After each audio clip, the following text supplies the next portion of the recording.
So I picked up this laser Q pin, and one of the biggest problems I had with it to play was it seemed to have a big dark area that was underlit as it came original. The center of the lower play field was dark, and you'd get a little bit of glare off the back glass, and it became difficult to play and follow the ball. So of course, like everybody's doing these days, the first thing I did was swap in a bunch of LEDs, hoping to increase the light on the play field, and that didn't really help. You know, originally the center drop bank island of targets didn't have any type of lighting behind it, which was odd because that would have thrown some light down onto this lower play field area, but it did not, and it put in the standard LEDs. It helped, but it didn't really get me where I wanted to be. And then I found these matrix lights at Comet, and started to fool around with them, and was really pleasantly surprised with the customizations that I could do on the lighting products that they sold. And it really got this machine to light up nicely on the play field, makes playing it much nicer. Let me give you a look at what I actually did. So under this kicker, I was able to put a bank of 6 pointing out and really lighting up the lower play field nicely. And I used the splitter off the old socket, and then I was able to put a secondary swivel type head that gives some light onto this return trough, and that worked out quite nicely. I tried to do the same thing over here and put one of those 6 bankers on, and it was too much into the player's face and reflecting straight off the play field, giving me a little bit too much. What I did is I took one of these matrix post lights that are supposed to actually be mounted underneath and light up the posts, and it does give you a pretty cool effect to light up those plastics, but it doesn't give you the light that I needed. So I took it and mounted it on the top, shining down. It throws enough light that it lights the play the lane, and it lights the lower play field. Then again, on this target, I was able to get another one of those 6 jobbies in there. It throws a lot of light onto the lower play field as well. Up top, this was a little bit of modification here. There was no lights originally behind this set of drop targets, but I took those post ones that were supposed to again go underneath the posts, and they light up the posts really cool, but I mounted them on the top. I don't know if you can see, and it throws light down onto the play field. I mounted them in 3 places, and it really lights up that lower area and that set of drop targets quite nicely.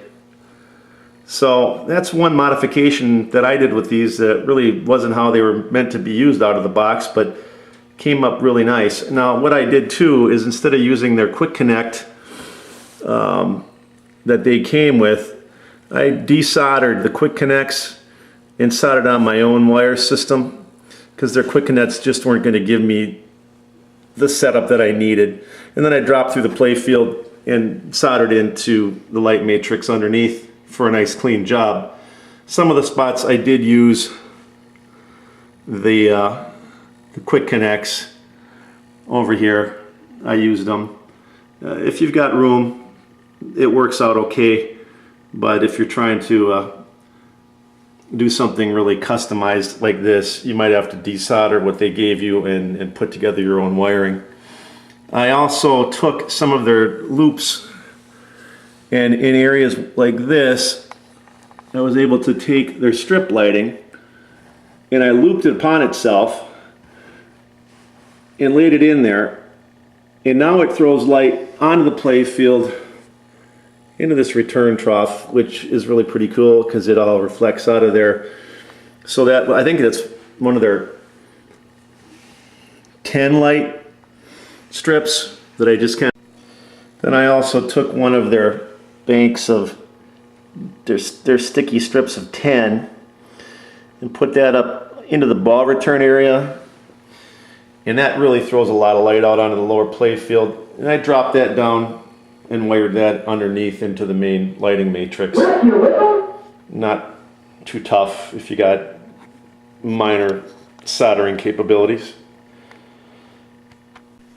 So underneath this plastic and behind that little rubber bumper, I was able to put a 10 light LED strip, again throwing tons more light out. And I used one of the splitters right here off one of the swivel heads, so I got power coming to the 10 strip, and then I also have the little swivel head light that I can direct.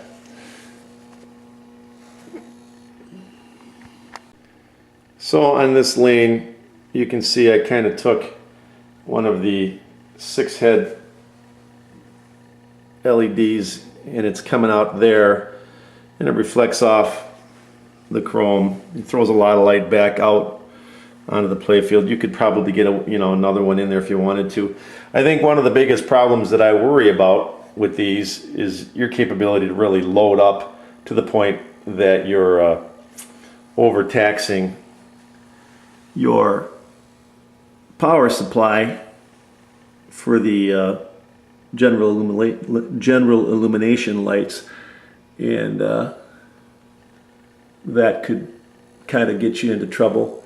But I think if you have a little bit of understanding of what each one of these LEDs draws versus what you had in there originally, I think you'll be okay.